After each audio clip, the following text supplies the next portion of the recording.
All right. Hey guys, this is your host Thomas Tyree from On the Hop podcast. Today I have an On the Hop special bringing in two special guests. Today I'm joined by the host of the PSP podcast, the host PSP himself, along with World Champ today. Thank you guys for joining the episode today. And last time we had a lot of fun chopping it up, talking about sports and wrestling. And we're gonna do the same thing today. So I'm glad to have you guys on today. And also want to give you guys your flowers as well for chopping it up on social media, doing a great job demonstrating what you guys can do, talk about sports, hip hop, R&B, and whatnot. So glad to have you guys on the show once again. Thank you guys for joining tonight. Hey, pleasure, man. I'm glad to have you. I'm glad to be on the show, man. I mean, to have Thomas and of course undisputed world champ Columbus, Georgia's own number one Atlanta Falcons fan, also number one New Orleans Saints hater, and also four-time college degree. Proud of champ. He's done a lot of great things, man. Continue to do the great work as you normally do. Uh, Thanks, PSP. I appreciate that, man. There's a reason why I call this man my brother. So he always gonna prop me up, man. Look, man, forget all them degrees. We talking about that 100,000 that you got, man. 100,000? You already there. That means people work a lifetime, in order to get there and don't do it, man. In the great words of Ludacris, in just 1 year, I infiltrated the system. If you find somebody that's better, then we sorry you missed them. So, man, PSP, man, you doing great things, man. Good. I'm just happy to be part of the move, man. Thomas, man, thank you for inviting me. It's always a privilege, a pleasure, and an honor to be on these shows. I mean, you're doing a good job when everybody wants to invite you. It's only a problem when people don't invite you back. That's how you know you're messing up. Yeah, we're gonna have some fun today, guys. So we'll kick things off with football inside the NFL world. The NFL draft is 2 to 3 weeks away. I want your guys' thoughts on this quarterback draft class that's about to join the NFL for the 2025-26 NFL season. So, how do you guys feel about the quarterback draft class this year? You want me to go, champ, or do you want to go? Oh, I'll set the tone. I don't think a lot of these general managers have a lot of faith in this draft class. I think you hear a lot of things about Sador, about Cam, but you're hearing a lot of mixed reviews about Sador. Now, a lot of that is because they don't like his father. Let's just keep it real. They don't like the bravado. They don't like the cockiness. They don't like the arrogance. But, we saw the same thing happen with Baker Mayfield. Only, with Sador Sanders, Baker Mayfield, only with Sador Sanders, he's a lot taller than Baker. I think Baker is like 5'11". Sador's like 6'3". But Baker's a 6'1". he's 6'1". They list him as 6'1", champ. I think them eyes, I don't know what's going on with your eyes lately, but them Atlanta Falcons, you told me Drew Brees is people say Drew Brees is 6 feet, but you're like, nah, he ain't 6 feet. No, he's not. I've seen him in person. That dude, I'm tall. I'm not the tallest guy in the world. I'm 6 feet myself. I seen that dude. I was towering over. I'm like, wait a minute. Either I got stilts on or you just short. I don't know. One of the two. But I don't think they have a lot of faith in Sador. That's how come you're hearing him and a lot of visits when he's out with a lot of other teams. You saw he had a visit today with the Pittsburgh Steelers. Yes. And he's scheduled to have another visit with the Los Angeles Rams. And if you've been watching the PSP podcast long enough, you know that myself and PSP, by the way, have said that if he falls in the draft, that will be one of the best things that probably will ever happen to Sador Sanders. But I don't think they have a lot of faith in this draft. And a lot of teams are really not sold on this draft because they believe, I truly believe this, they believe the big prize is next year. They believe that the big prize is coming out of Texas next year. Oh, Arch fan. Yeah, Archie. They're waiting on that big. We're laughing, but the thing is, look, you can never go wrong with a Manning. You No. can never go wrong. I mean, even Arch Manning, although he never made the playoffs, he was a three-time Pro Bowler. Let's just keep it all the way 100. Then his son, arguably top three, top four quarterback of all time in Peyton. Then his other son beat the GOAT twice. So I'm pretty sure that teams are thinking, look, if we don't get one of these guys doing this draft class, we can always wait the next year and see if Arch comes out. Not to mention Drew Alar. see if he comes out. And don't be surprised if teams are willing to take a flyer on Carson Beck. Now, personally, as a Georgia Bulldog fan, I'm not really sold on it because the offense kind of sputtered this year. But I don't think that these GMs are sold on this draft class. I believe it's a lot of reminiscent of you know, the 1988 draft class. The only difference is you have a shoe in at number one in Cam Ward. But there's a lot of questions after that about Sador Sanders, how comfortable teams are with drafting them. Not to mention with Jackson Dart from Ole Miss, people are not really sure about him, but I think people are willing to take a flyer on him. And you have a guy like, then you have guys like Quentin Ewers and Will Howard, guys that they win in college, but you're not necessarily sold on their intangibles and their ability at a certain point. I've been on record saying that Quentin Ewers is a turnover machine, and I wouldn't draft him. So yeah, I don't think a lot of teams, although it's a good draft class, it's not the star-studded draft class that we saw with Lamar Jackson and company in there. It's not that particular draft class where you saw Lamar Jackson, Josh Allen, Baker Mayfield, those guys. It's a decent draft class, but I don't think a lot of teams are sold on it at this point. And I don't think outside of Cam Ward that they think that these young men are going to be world beaters.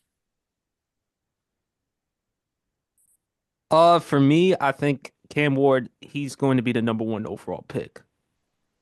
That's it's obvious to me. Tennessee, if it's that close, you're gonna draft Cam Ward because you've said it before, champ. You're not sold on Will Levis, nor was I.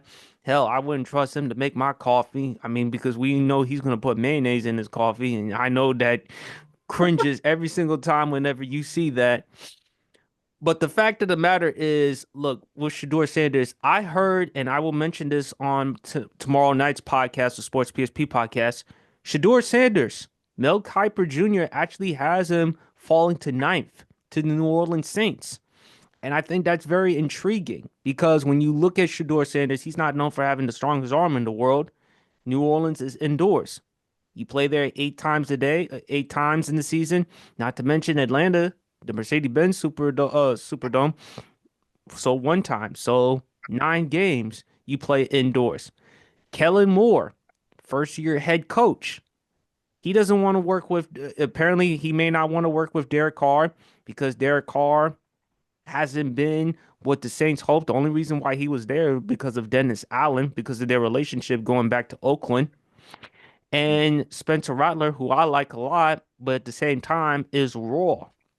So I think with Shador Sanders there, the only reason why is because Champ can't stand it. Because again, Shador Sanders going to the Saints while he's got to deal with the Falcons. I don't know what Champ's gonna have to do. Maybe he's gonna have to make a stop at New Orleans for some daiquiris and po' boys and some shrimp and some lobster and all that good stuff. But I just don't know if he wants to see Shador Sanders with the New Orleans Saints, which actually I think that would actually be nice because you got Chris Olave there, you got some nice pieces there. And look, they just need maybe a quarterback. And with Kellen Moore there being the first year head coach, he would want to work with a quarterback. He want to work with somebody young, not somebody who's experienced. So you can't rule that out. I think Cam Ward is that guy. I mean, Tennessee, if it's that close, and plus you need a quarterback in that division. Houston, by default, it's their division to win.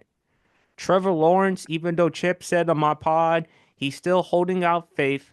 But at the same time, with Trevor Lawrence now, I'm sorry, Chip, but to me, he coming out of college, I always thought he was overhyped because when people compared him to Andrew Luck and things of that nature, I just don't see that. I just see I just don't see Trevor Lawrence under worse circumstances doing that type of stuff. Even with the playoff victory he had against the Chargers, Chip, you actually felt like it was more on Brandon Staley, the head coach, for blowing a 27-point lead. Didn't have anything to do with Trevor Lawrence coming back from a 27-point deficit. It had more to do with Brandon Staley falling apart. But I think when you look at this quarterback class, it's okay. Um, Cleveland, should they draft a quarterback? I believe they're going to draft Abdul Carter, as Champ mentioned.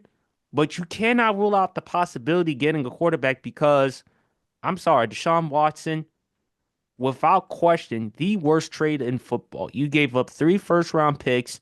You gave him $230 million guaranteed. Houston used those picks on CJ Stroud and Will Anderson.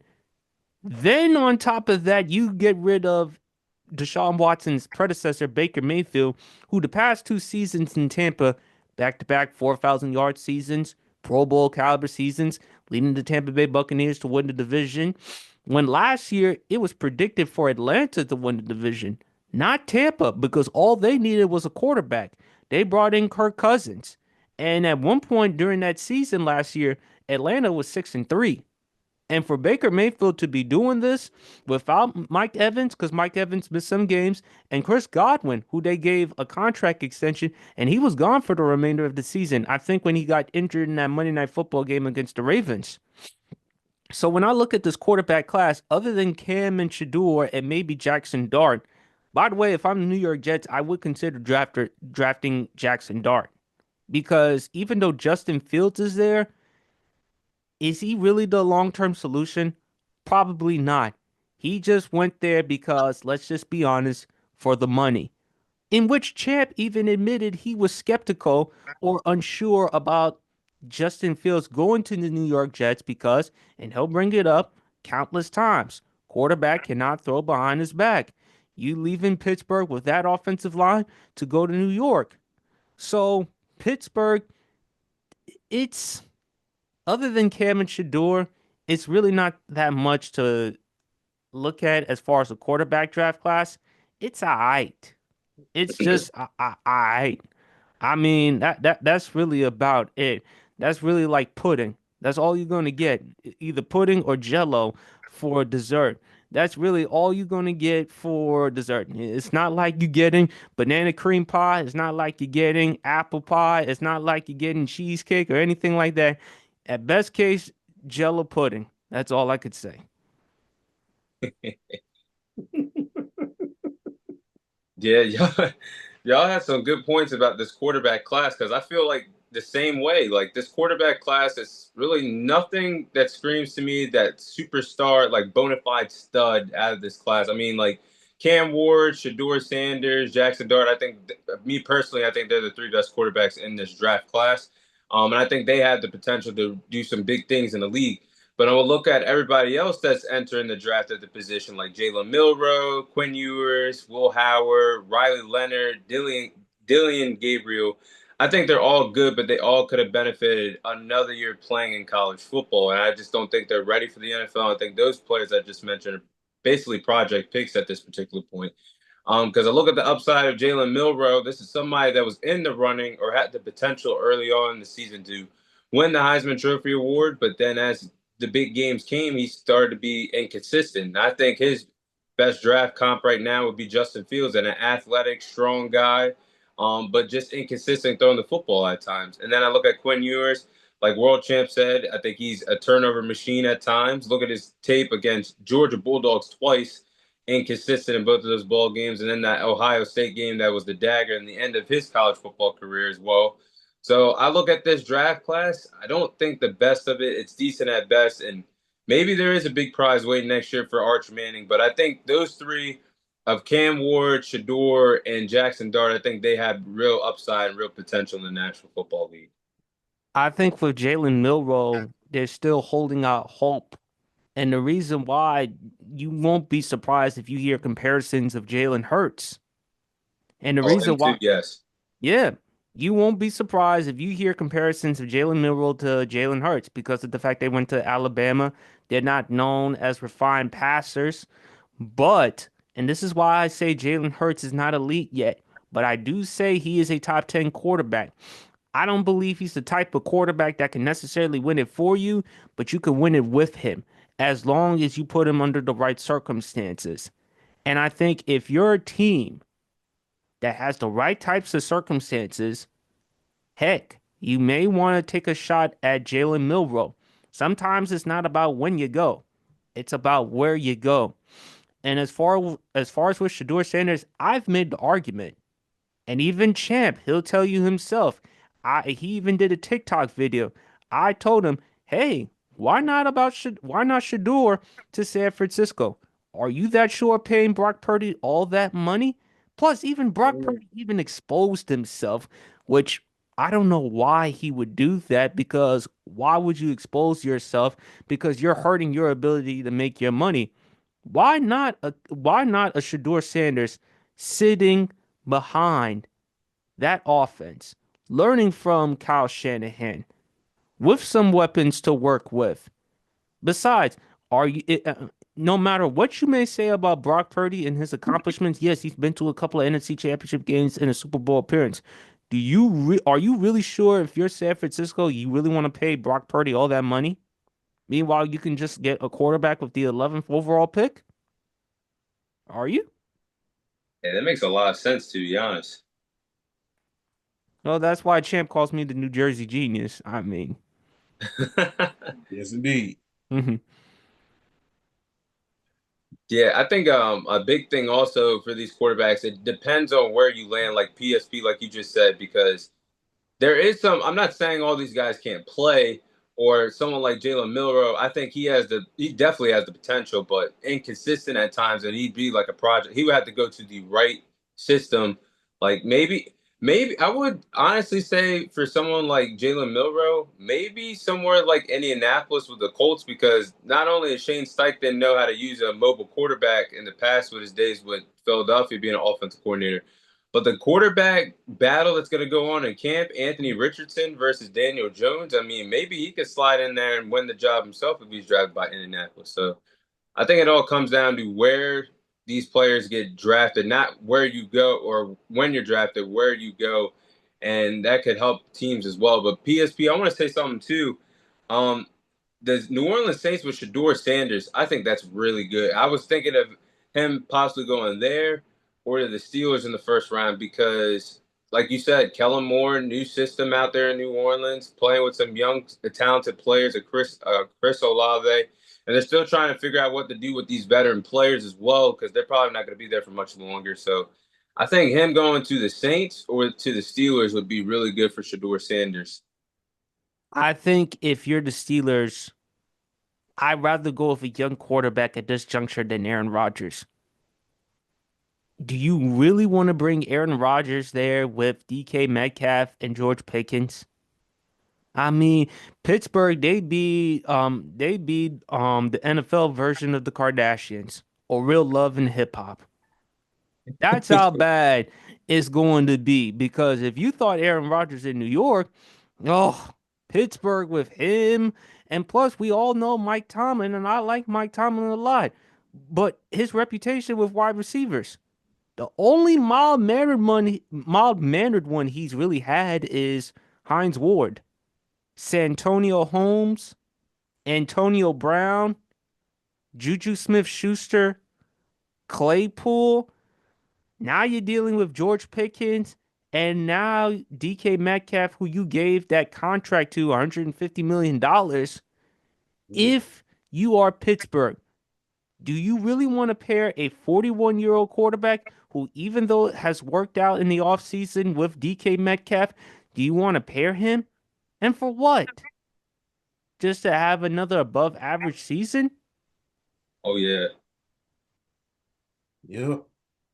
I think that Aaron Rodgers going to Pittsburgh, if there's ever anything that can cost Mike Tomlin his job, ever anything, it's bringing in Aaron Rodgers, him bringing dissension and all of that arrogance into that locker room and being the same kind of player that he was with Robert Saleh. If there's anything that can cost Mike Tomlin his job, is dealing with Aaron Rodgers. It's just almost certain because I don't think they're going to do good. They're going to be probably the third best team in that division, if you really want me to be honest, because the Bengals are set at this point, Except defense. except defense. I mean, but when you can score a lot of points, you can make up for some things. And the draft isn't here yet. So it's going to be interesting to see what they do on the defensive side of the ball. Then you got Lamar and company all coming back for another year. although the Browns are bad on the offensive side of the ball, I think, much like my Falcons, they are a quarterback play away from at least being decent. So you got to worry about a lot of things in that division going on. And if you get Aaron Rodgers and he's lackluster again, and now you start this season hot and then you end on a lackluster note and lose in the first round, or even worse, you go, let's say, 4-12. Now you don't have that whole, well, he's never had a losing season in order to back you up. You don't have that anymore. And let's just be very, very honest. We've seen coaches that did not have losing seasons with teams that have gotten fired. We've seen that. We saw Coach Caldwell from the Indianapolis Colts get fired, and he never had a losing record in Indianapolis, other than when Peyton Manning got hurt, which everybody understood. Your franchise quarterback is not there. You're not going to have a lot of success. And But he was good in Detroit too. yeah, he was good in Detroit too. In fact, he had a nine. In fact, they fired him after a 9-7 season in order to hire Matt Patricia, Patricia, all Fisher, of all Crazy. people. of all people. They hired Matt Patricia in order to replace a coach that has been to a Super Bowl. So we see coaches that have been fired, but the thing about the Pittsburgh organization is there's a reason why they only have 4 coaches within their organization. They love the stability. They don't like having all of these head coaches come in and out of their organization. They love to have the clear form of direction because when you have one person in power for a very, very long time with the organization, it's clear direction on where you want to go. But I think the only thing that can cost Coach Tomlin his job is bringing in Aaron Rodgers because he would be a locker room cancer to the 25th power. Totally Yeah. agree. I just think for Aaron, and the reason why the Jets decided to move on from him because they basically gave him an ultimatum. Listen, if you're going to be a part of this team, you can't go on Pat McAfee show each and every week. And sorry, you can't keep missing training camp. Mhm. And I think they had to support the first year head coach Aaron Glenn. It wasn't going to work out. I knew, Champ knew, BRF knew, and shout out to the great BRF. We all knew Aaron Glenn and Aaron Rodgers wasn't going to work out. And you felt bad for Robert Saleh, who's now back as the defensive coordinator for the San Francisco 49ers. So if you're Pittsburgh and if you're a quarterback, you might as well draft one. I understand you're kind of skeptical because, again, you drafted Kenny Pickett and that didn't turn out well, which he ended up going to the Philadelphia Eagles. But I rather would get a young quarterback at this point than having Aaron Rodgers because, and people will just look at it and they'll say 28 touchdowns, 12 interceptions. But if you look at the play last season, it wasn't really up to par. And you brought him there to get them to the Super Bowl or a deep playoff run. Hell, the fact that Zach Wilson, who in 2023, they were actually more competitive, believe it or not, with Zach Wilson at quarterback than Aaron Rodgers. And that's crazy to think about too. That tells you something. Tells you a lot, especially with how his attitude was, you know, because remember how his attitude, because remember when they asked him, you The know, Patriots game. yeah, the Yeah, Patriots game, they asked him, do you feel like you let your offense down? He said no. And it took him a lot of maturing in order to realize what he had said. So for you to have a better record with him, who during the previous year had he needed an AA, an attitude adjustment, in order to become a better teammate, is nothing short of like crazy. Because remember, when Zach Wilson was at the helm, they were 7-5. They had a chance to go to the playoffs. And that's when you start hearing all these rumors and innuendos about Aaron Rodgers possibly coming back in order for them to, make a playoff run. But as time went on, it's kind of like, yeah, they don't have enough on the offensive weaponry as far as at the quarterback position in order to make it. But yeah, Zach Wilson was 7-5 when it came to his season. And it's kind of crazy when you think about that, if you really want me to be honest. And it also tells you a lot about how the Jets were as an organization at that time, because I've we've mentioned it countless times on each and every pod. Not only my pod, but also shout out to the great Brandon from the Block podcast. Do you know how embarrassing it is for the New York Jets to evaluate players based on Madden ratings? That's horrible. Because again, that's the reason why they didn't acquire Jared Judy. And he ended up having a Pro Bowl caliber season with Jameis Winston at QB, with to a lesser extent Deshaun Watson before he ruptured his Achilles. But the fact that they went on the criteria of Madden ratings, if that doesn't speak of incompetence, what will? Well, you saw it speak. You saw it really speak PSP the year, a couple years in the making before. You saw incompetent speak when Geno Smith went out there and led Seattle to the playoffs. Yes, You you did. saw it speak when you saw Sam Darnold go out there and lead a team after getting some coaching and leading the Minnesota Vikings to a 14-win season. I get that, Chip, but of all the things you use as criteria into evaluating talent, Madden, Yeah, but the thing is, when you see these quarterbacks that they're drafting, because remember, and it's unfair as it is, and I wish people would stop saying it. People was calling Geno Smith a bust. Now the thing is, he was a second round pick. I don't know how you start labeling guys a bust for being second round picks, but I digress. But for him to have as horrible as a time in New York, and then you go to a place where there's structure, where there's stability in Seattle, and you lead them to a playoff game. Not just that, but go to the Pro Bowl. And I don't think he won comeback player of the year, but he was able to do a lot of amazing things in Seattle before he got traded to Las Vegas. Then Sam Darnold, he goes in order to get coaching from Kyle Shanahan out there on the West Coast. Sort of like how Baker did with Coach Sean McVay. He goes out there and gets some coaching, goes straight to Minnesota and starts shining.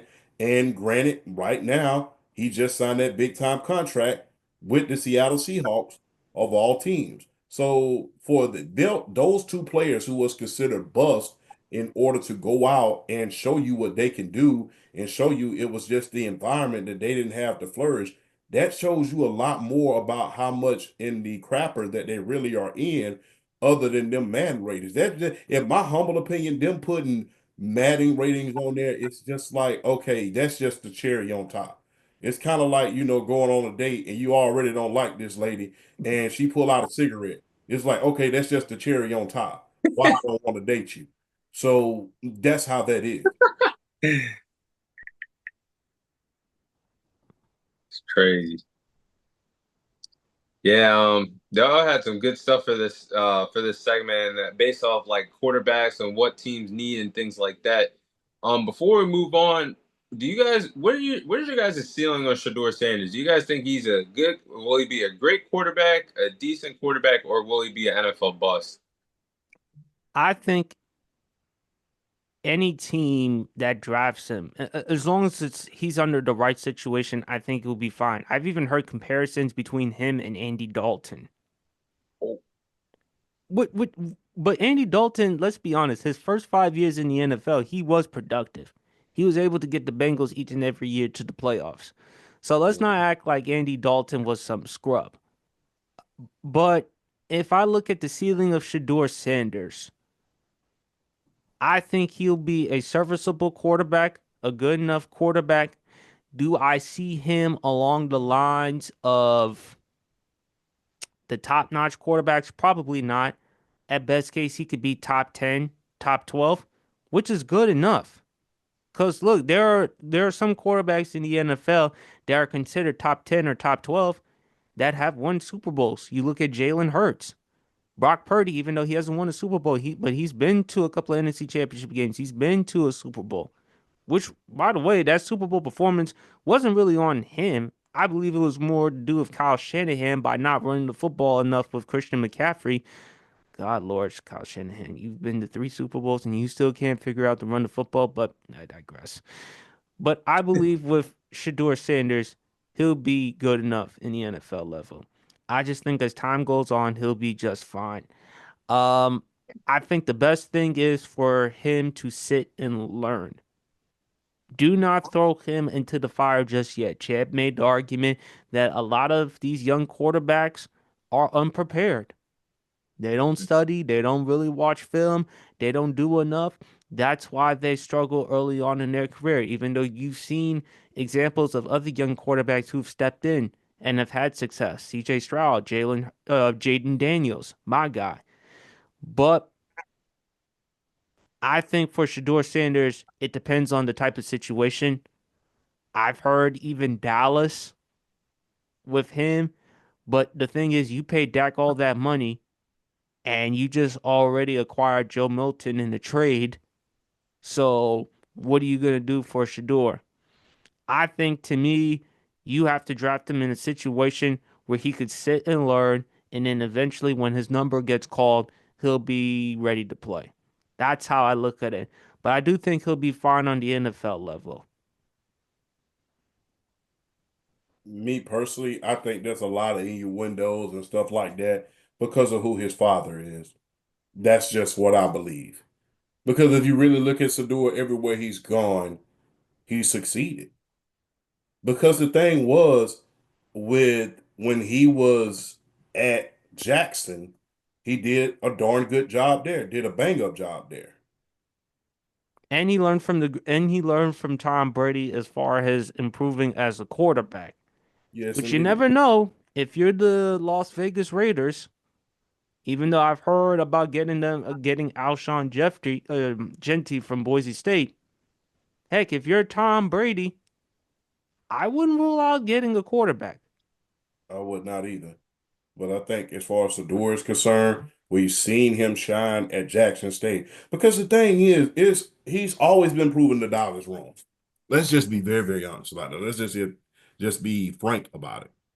Because remember, when he first got to Jackson, people were saying, oh yeah, he's just a product of his father. He proved them wrong there.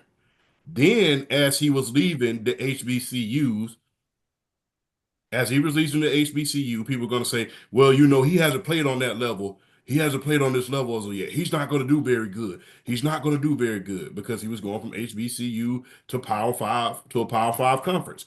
And even in his first year, you saw what he can do. He did not, these last 2 years, there wasn't a culture already in place for him to come into. There wasn't any infrastructure for him to go into. He had to build that along with his father and Travis Hunter. He had to help build that. So can you imagine him going somewhere that has the structure, the stability, and the infrastructure? And I'm surprised that the great PSP ain't brought it up, or you yourself, Thomas. What if he goes to St. Louis, or excuse me, Los Angeles with the Rams and sits behind Georgia Bulldog Matthew Stafford for the next couple of years. And then Sean McVay has the next man up.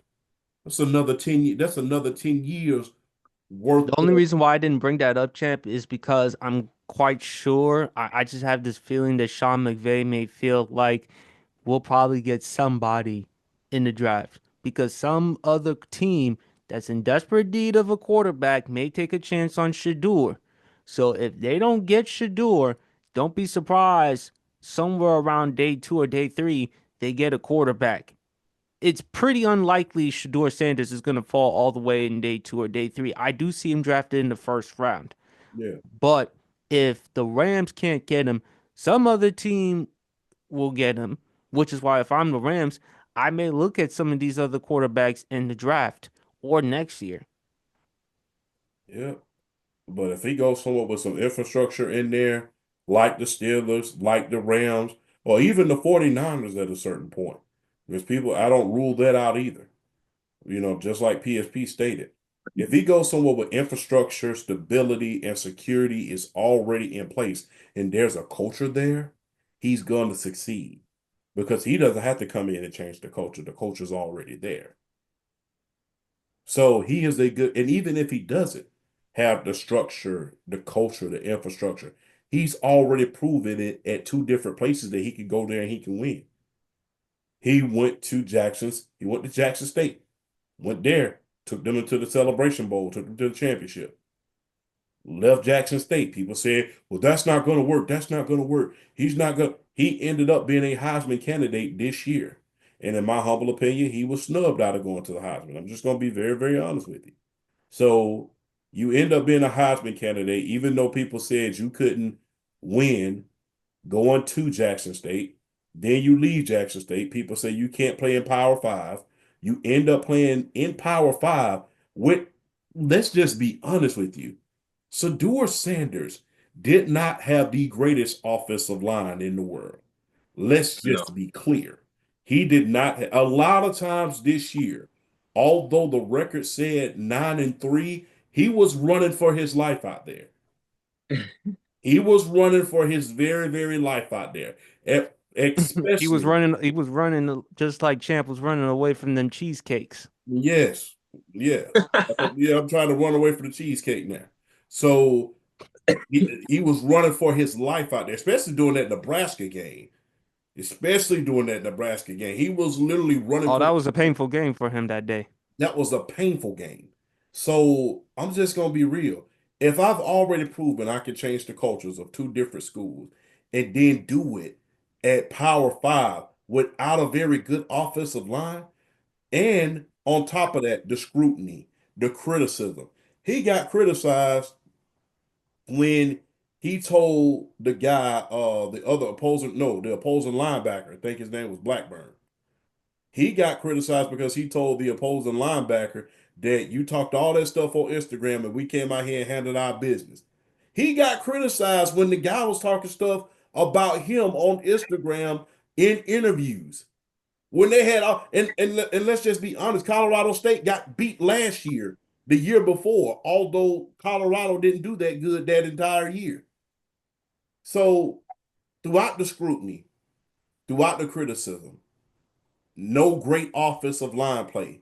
Going from the HBCU where they say you can't play at to going to Power Five and proving that you can play without adequate offensive line play. If that doesn't show, and look how poised he was in handling that ball. He wasn't throwing receivers down the field saying Travis is open somewhere down there or Jimmy Horn was open somewhere down there. He was down there delivering. He was very, very accurate. So that should show you everything you need to know. I encourage the teams to watch the film rather than watching the noise. My favorite saying is this: are you gonna believe me or your lying eyes? Eyes don't lie. So if you believe the noise rather than your eyes, then you're gonna lose a lot of times when it comes to this scouting battle. Yeah, you guys made a lot of good points about Shedeur Sanders. I think his ceiling is pretty good. I don't think he will be like maybe all-time great. We'll see as his career goes on, but I like what I would say PSP said. Matt Ryan. Matt Ryan too is a good one too. The He could be like ceilings, the Matt Ryan because I think more athletic, maybe a little bit stronger arm, but definitely more athletic. Shador doesn't get enough credibility for his mobility. I just think that if you're a team out there, he could definitely be serviceable. So, I mean, look, we've seen teams take chances. So why would it be a surprise? Hell, the New York Giants, they drafted Daniel Jones with the sixth overall pick. And how do they feel now? And I would know because they gave him 4 year, $160 million, and they moved on from Saquon Barkley, who ended up going to the Philadelphia Eagles and winning the Super Bowl. yeah, that's 100% facts. Yeah, that point makes sense too because I feel like you guys said, if Shador goes to a place, let's say if he goes second overall, if he were to go second overall to the Browns or third overall to the Giants, I don't think that would work out for him because those aren't structured franchises. Somewhere that he might need to be, or a franchise that is really like restarting everything. And the Browns are not there in terms of restarting everything, or neither the Giants. They're just trying to figure things out too. So maybe a place like the Saints, a structured team like the Steelers, maybe even the Raiders now as well, because I think they could be in a conversation for getting a quarterback, even though they traded for Geno Smith. So there's plenty of choices, but if the right team, or even if he sits for a couple of years learning behind offensive geniuses like Kyle Shanahan or Sean McVay, that could be best for Shador Sanders. But I think the potential is there. I think he could have a good NFL career. And like you said, PSP, he doesn't have to be the best. If you're serviceable, top 12, top 10, that's not the worst thing in the NFL because these top 12, top 10 quarterbacks still know how to win games and shine in big moments. So I think he has the potential, but he can't go to a place like Cleveland or New York, the Giants, especially the Giants. I feel like with the New York media, that would eat him alive very quickly in his Dude. NFL career. Plus, they already drafted two quarterbacks anyway. But although in a good way, you kind of could look at it. Hey, if they draft Shador, hey, they've been paying attention to my pod. I've been saying before they haven't had a history of drafting black quarterbacks. Now all of a sudden you get three. You already signed Jameis, you signed Russell Wilson, and then you bring in Shador Sanders. Hey, life as a black quarterback in New York can't get any better. Yeah, you drafted you brought in Steve Urkel and Martin Luther King. Now you bring in now you're gonna bring in Shador Sanders. That's an Hey, interesting yo. dichotomy. That's why Champ is probably gonna have to go to church and probably talk to Jameis about not throwing any of them pick sixes. Lord gonna have to deliver him from the pick sixes. Actually, now I think honestly, now that you said that PSP, I think the only black quarterback to ever start with the Giants was Geno Smith. I cannot think of Exactly. any other black quarterback that's ever started for the Giants. That's Hey, actually crazy. Wow. Yeah, That it is crazy. really is. Damn. That's a crazy fact. We'll go ahead and move on to the next segment here. So we'll be sharing our thoughts on the hardest sports teams to be a fan of. So I know my team's gonna get brought up whether I say it, you guys say it. But what's the hardest sports fan to be a team of it comes to sports for you guys? I would have to say either between the Commanders or the Knicks. Um, Now obviously they have success right now, but before they were a moribund franchise. Don't get me started with Washington because before the new ownership, before Jaden Daniels, they were in hell. Well, I don't want to use any profanity on the air. I'm not going to do that. But they were in the toilet for 20 plus years with Dan Snyder as the owner. Let's not forget Albert Hainsworth, the worst signing in all of free agency. Adam Archuleta when you already had a safety in Ryan Clark. Okay, you bring in Deion Sanders and Bruce Smith, but they were past their prime, and the only reason why you brought them over was to sell tickets and put fans on the seats. So, and let's not forget the FedEx Field, which that field was terrible. And Lord knows, I don't need to bring in the off the field shenanigans, off the field stuff with Daniel Snyder in Washington. So for so long, it's been hard being a Commanders fan for 20 plus years, which is why I spent a lot of time at the bars getting a couple of margaritas and Angry Orchards when I'm down there. But the Knicks too, because when you look at before you look at James Dolan, I mean the only reason why he was there because of his father. His father and he inherited the business from his father.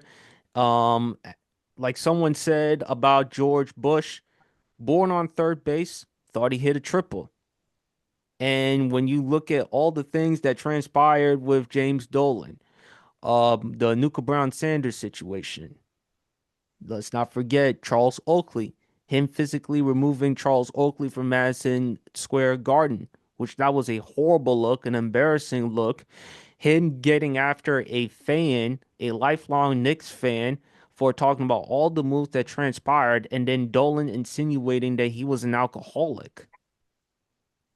And Dolan, for all people to make that type of statement when he has been to a rehab clinic back in 1993, of all people to make that type of statement and to insinuate, I mean, that's a horrible look. And when you look at And if you talk to Kieran, shout out to Kieran, if you talk about all the things that transpired under the Knicks for so long, and plus, not to mention, they're not known for having success as far as getting marquee free agents in free agency.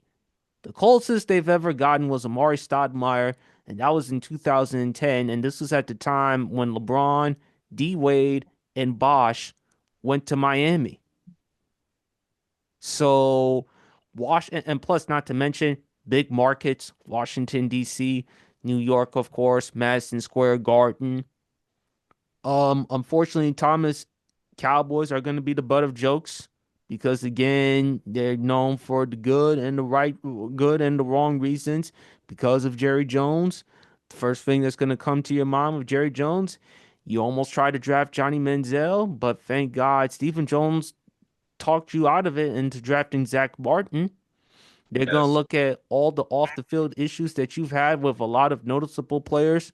Nate Newton, Michael Irvin, Des Bryant, Charles Haley. Some of them have won, a lot of them have won championships and rightfully so belong in the Hall of Fame. But Jerry, the problem is with you is ego and Cleveland.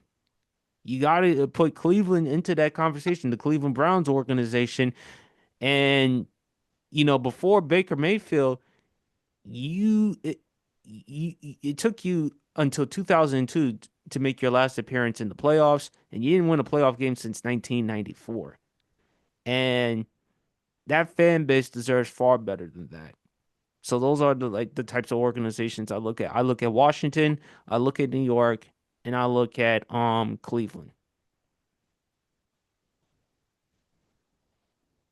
Yeah, those are some good ones, especially I'm gonna talk more about the Cowboys, but that was a good one. The Knicks is a good one too because I remember for years, like their franchise is finally starting to wake up and smell the coffee again in the NBA, having success, but they still got to get to a conference title to make me truly believe that they're on the right step for success. But they're moving in the right direction right now. But the Knicks, like you said, PSP, they're not known for getting free agents. And I remember, like, over the years when Kevin Durant and several free agents, Kyrie Irving, everyone swore they were New York Knicks, but they would choose the other team to play for out there in New York. And the Barclays Center instead play for in Brooklyn with the Brooklyn Nets. So the Knicks are definitely somebody that every time for free agency, you never land the big stars, which is weird because why wouldn't a star want to play in Madison Square Garden, one of the most historic arenas in sports history? So those were really some good ones too. And then you talk about the Commanders being a Washington fan for so long. They just had a good year this year. So those are some really good ones that you added on. You know what? I'm from Georgia, so it's tough being a Georgia sports fan. I know people are gonna say that, oh, you just won back-to-back national championships. Your team as of lately has been good. But I'm gonna tell you something. I've been a Atlanta Braves fan all my life. Although my team is the Lakers in basketball, I want to see the Atlanta Hawks do something. And I've been a Falcons fan all my life. And when the Thrashers were here, I used to cheer them on, the hockey team, that is. It is so hard to be a Georgia sports fan. It is so hard. And it goes all the way back to the 90s, man. Look, I'll never forget, man. Atlanta used to be in top 10 conversations every year when it came to the NFL draft because we just couldn't win. Got rid of Brett Favre before he can even become what he became and went through a revolving door of quarterbacks. Yeah, End especially up I losing. mean, remember you went spend a lot of time. You know why though? Why he left Atlanta champ? He spent a lot of time in Bankhead, but Yeah. yeah, he spent a lot of time in Bankhead. So, but I digress. But that was because, but the thing is, people don't understand the reason why he spent a lot of time in Bankhead, why he's called a Bankhead Brett, is because, he wasn't getting a lot of playing time. So he was like, hell, if I can't play on the field, I'm gonna play off the field.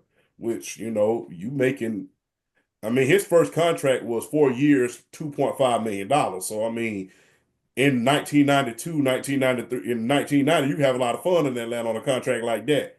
So but I digress.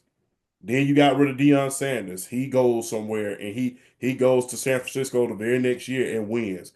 Andre Rison, he end up leaving, going to Green Bay, ends up winning the very next year. Finally get to a Super Bowl, you get ransacked by the Denver Broncos. Then you go into another couple dark years. You finally get some relief when Michael Vick coming to the door. Years later, Vick gets in trouble, no relief. You replace, but hope is on the way. You replace him. You replace him with with the greatest quarterback in our franchise history when it comes to Matt Ryan. Finally get back to the Super Bowl, 28-3. Man, we ain't been the same since. The Atlanta, don't even get me started with the Atlanta Hawks. The only big time free agent or trade that we've gotten outside of Murray was Dikembe Mutombo. That's the only big major free agent / trade that we got was Dikembe Mutombo. During the Dominique Wilkins era, we couldn't beat the Boston Celtics. We couldn't go past, the semifinals. We finally get to the conference finals. We finally get to the conference finals a couple years ago. And who we have waiting there? We got LeBron and the Cleveland Cavaliers waiting there for us, and they sweep us. 1 year after that team goes all the way to the conference finals, get swept in 4 games. Guess what? The big four, the four all-stars of that team end up leaving within 2 years. So, and let's not even get me started on the Braves and the nightmares that we suffered in the 90s. Let's not even get me started with that. I should look, I say this to the day. Yankee fans, I love you, but I hate your team. I should have at least 6 World Series titles. But because of Bobby Cox and them darn Yankees, I got to sit around here and I only got 2 in the past 25 years. It was painful in the 90s. And it was even more painful these last couple years because we could have won a little bit more in baseball. And then you got to think about before we finally won a championship, as far as the Georgia Bulldogs, you got almost 40 years before we won that first championship. 40 years. And think Crazy. about how close we got. Remember that year in 2016? Kirby's second year, we go all the way to the national championship just to get beat by Alabama. The next couple years, we just still can't beat Alabama. We still can't beat them. Then get stomped. Then go to the SEC championship 1 year, get stomped by LSU. You finally beat Alabama. Then you go to the national championship, you go back to back. Then here come Mike Bobo, taking us right back to what we was because of the sputtering offense. It's not necessarily that the sports in Georgia does not win. Like I said, if you look at the state of Georgia, we have a lot of championships. Our soccer team has won back-to-back championships. University of Georgia won back-to-back championships.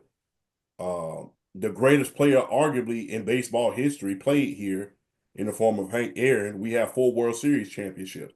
It's just that you will have a heart attack watching the Atlanta Braves, the Falcons, the Georgia Bulldogs, and the Braves. You will have a heart attack every game because it's just like you just on the edge of your seat wondering if they're going to blow it.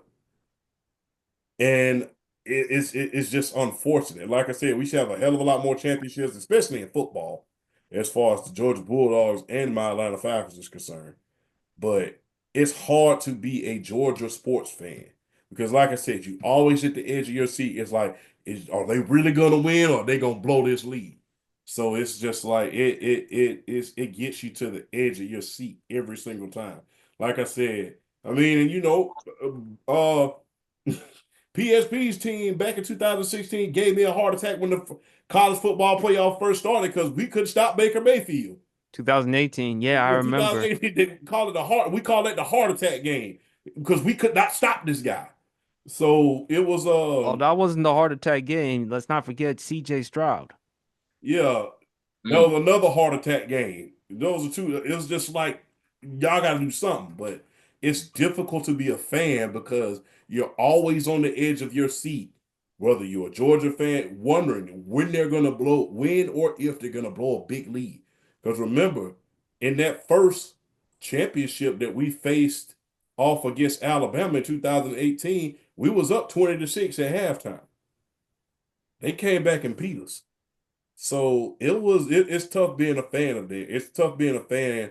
Like I said, championships don't always make it easier because guess what? Even though you won championships, you always want to be able to say, I'm from the state that won. But the thing is, it's difficult to watch the games when you're so used to things going wrong. When you're used to things going right, like let's say the New York Yankees, one of those teams, it's easy to be a fan. But when you're used, like being an Atlanta Falcons fan or a Hawks fan, when you're used to things going wrong, it's different. It's difficult to be a fan. Damn, I didn't even think about that. Everything that you go through, world champ. I know the Falcons, but I didn't like the breakdown you said. That's real heartbreaking. I know a lot of people like to bring up the first thing they bring up about the Falcons, oh, the 28-3 collapse. But the heartbreaks of players that were there, like Brett Favre, you could have had probably built a dynasty with him. To be honest, how dominant a player he was at the position, even though he only did win one Super Bowl. Deion Sanders leaving, then going find success with the 49ers and Cowboys. I mean, damn, that's been a lot of tough times being an Atlanta fan. And I didn't even think about the Hawks too with the trade situation, bringing in free agents. They never got anybody either, really, other than the things No, that you talked about. So it's been hard for you, man. it's Atlanta. My thing is with Atlanta is the front office. It's Atlanta. Who doesn't want to come to Magic City? Who doesn't want to? Who doesn't want to come to Magic City? Who doesn't want to come to a market like Atlanta? Atlanta, I mean, Atlanta is the Los Angeles of the South. I mean, it's so many opportunities here. Half the Marvel movies are being taped down south. I mean, Just don't Infinity have War. Zion there in Atlanta. Say again. Just don't have Zion there in Yeah, Atlanta. no, don't bring him up here. Yeah, yeah, we don't need him because there's a lot of other stuff in Atlanta that I don't want him nowhere near. But If he can't concentrate in New Orleans, what the hell makes you think he can concentrate in Atlanta? I mean, Atlanta's like that on steroids. But I mean, when you think about the Infinity Wars was taped in Peachtree City. You know, The Walking Dead was taped in Peachtree City. A lot of Marvel movies was taped in Peachtree City. Tyler Perry has his studio here, CNN. CNN. So there's a lot of media opportunities that you can that if these players want, you can possibly get them in contact with. Not to mention, look, the music. Look, the music industry goes through Atlanta at this point. Although So Def has not been doesn't have the stronghold that they did, but Atlanta has always been a hub when it came to music. From Bobby Brown to Arrested Development, Outkast, you name it. Long God bless, the great Rico Raid Soul who passed away just this past year. But there's been opportunities out there, for these players who are seeking opportunities off the court. So the thing is, you're not just putting yourself out there. You have a superstar in the form of Trae Young in order to build around. You have it. You have the city. Everybody loves to come to Atlanta. No, and the people who live in Atlanta are not from Atlanta. It's rare that you meet a homer, a person who was born and raised there. So it's just a lot of visitors who stayed. But for them not to have in a huge market, people can call Atlanta a small market all they want to. It's a No, big it market. ain't. It's a bigger market than you want to give it credit for. But if you're talking about a small market, you're just speaking out of Southern bias. Because Atlanta, like I said, you have the movie industry, you have the industry down here, and like I said, you had at least at its peak when the media was going as far as print, you had at least three newspapers down here. So Atlanta's a big market. So for you to have a big market that can sell, that Atlanta loves their sports as well as Georgia loves its sport. For you not to attract that big free agent that is going to help you with basketball, that's a travesty. Not to mention, outside of Jesse Bates, we really haven't had that big free agent in football that we've had. Jesse Bates is arguably the best free agent signing that we've had in years. In years. Him and Michael Turner, I would say. Yeah. But other than that, we haven't had that big guy where he says, okay, he's coming to town. This is going to put us over the hump. So, and that's unfortunate. So, you got to think about that in Atlanta as well. And like I said, it's not difficult to sell anybody on Atlanta. Just bring them to the city. It's just like whatever you want, Atlanta has there for you. Yeah, those are some good ones. Definitely good facts because I think that Atlanta is a. I'm surprised it's not viewed as a bigger market or a bigger destination for players that want to go to play for the Falcons or maybe the Hawks or teams out there in Atlanta. So definitely, you made some good points about that, World Champ. What About better way than Southern hospitality? Yeah, and the yeah, look, and the food, man. And the Well, food. we all well, not no, not just the food, the Yeah, women too. and the food. Look, man, if you want some good food, man, What about the look, women? You don't want the food and the women I'm trying to simultaneously? keep it clean. This is Thomas's podcast. Don't bring that up, man. I'm trying to be clean here. But yeah, but hey, look, hey, I'm gonna just be real with the ladies, man. We outnumbered 10 to 1 in Atlanta. I'm just gonna be real. We are The, outnumbered 10 to 1. So the and reason why I bring up the women because again, it's a place to get crunk, champ. You want to go back to the good old days where people just going out dancing, having a good time, vibing. You the one who brought that up. yeah. And those days were the good days, man. You know, you go in there and you tell your boys, hey man, I bet I can get about 10 dances in here before we leave up out of here. But as far as sports goes, that is, like I said, the food is great here. There's all in Atlanta, there's always something going on. It's just like they just had the Panda Festival there. I just went to a wine festival there. There's always something going on. There's always a festival going on. There's always a picnic going on. There's always a block party going on. So it's like, it's one of those cities that it never sleeps. It's like, it's southern, it's that sweet southern charm with the trappings of the big city. So if you can't sell these players on coming there, I don't know what can you possibly do. And it seems like outside of Dallas, it seems like Miami has that problem as well because they're not winning as much as they used to. Although they have had some good free agents in the form of Tyreek Hill and a couple of other players, but they don't have the success rate that they used to have. I remember Miami used to be a hub for free agents to want to go. Now it's like, But to your point, champ, you mentioned this.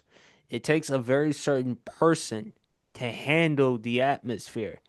I brought up, hey, maybe a couple years ago on my pod, why not Kyler Murray to Atlanta? And you were like, no, no, no, no, no, because we already went through cap hell with Matt Ryan.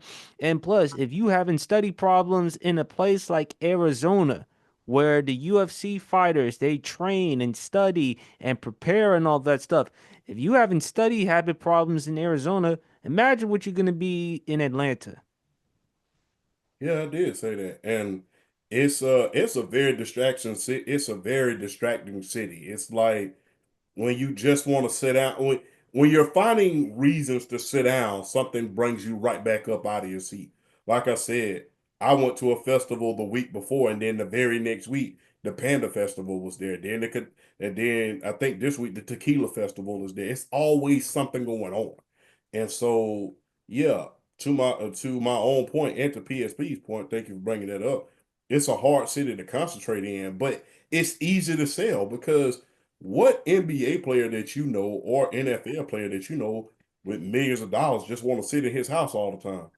I don't know too many.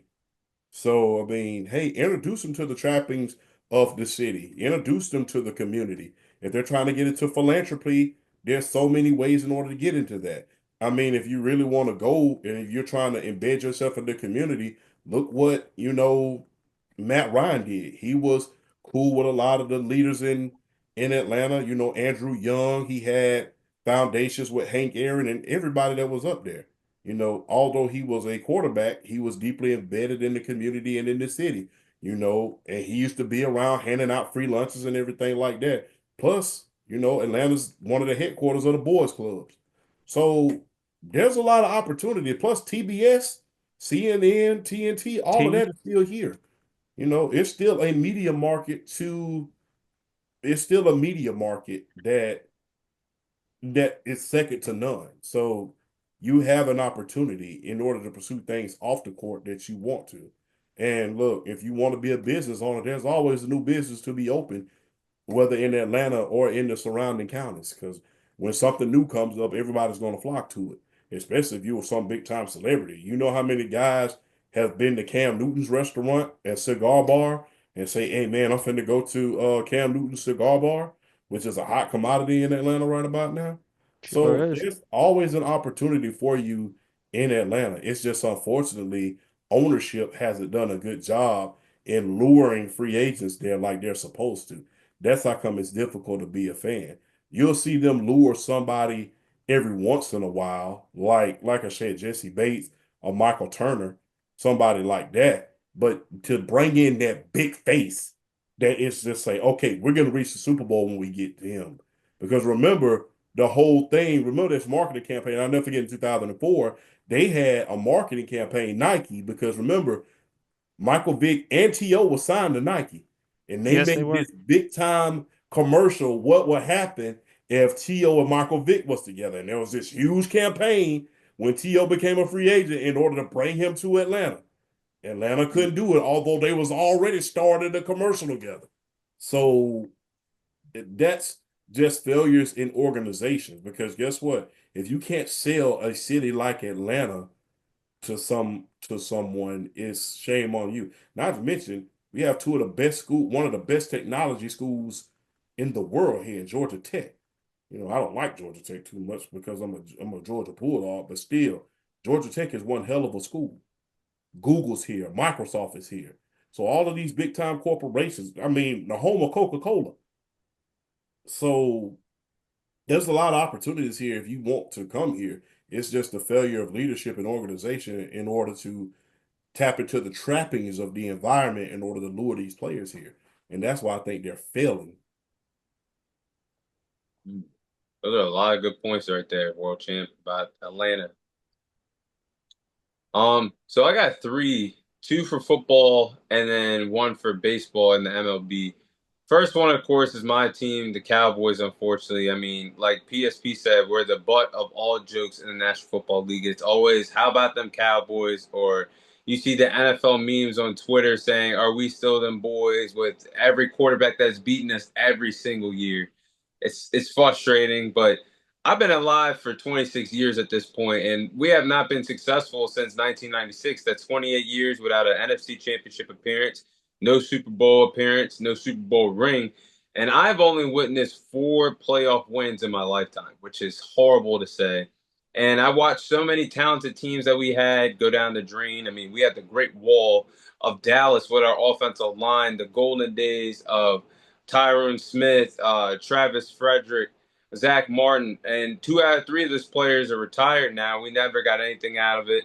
It's like Jerry Jones doesn't give a damn about winning football anymore. He just cares about the ratings. He cares about if the Cowboys are the most prestigious sports team in the world today. He just cares about drafting flashy players and bringing the ratings to Dallas. I feel like, and he's not putting everything together because you got to draft well, you got to bring in free agents, you got to make the big splashes during trades in order to be a successful franchise, and he has no aspirations doing that. Plus, it's pissing me off now that Jerry Jones will make up stories about your top players' contracts, knowing you need them. But hey, let's just make a story out of it. Get all the sports analysts to cover it, so we get more exposure for the season. And then you just give in to the players and overpay them sometimes or give them the money they want. So it's very aggravating right now to be a Cowboys fan. I mean, I've had several conversations with myself watching this team, especially last year with the frustration. Like, should I just be an NFL fan or should I switch teams? But I'm a diehard, so I ain't gonna do that. But it's just so frustrating to be a Dallas Cowboys fan because you already know the outcome. I'm not one of those delusional fans. I'm just probably one of the most realistic Cowboys fan out there. Like, I know this team is not going to do anything anytime soon until something in the front office changes.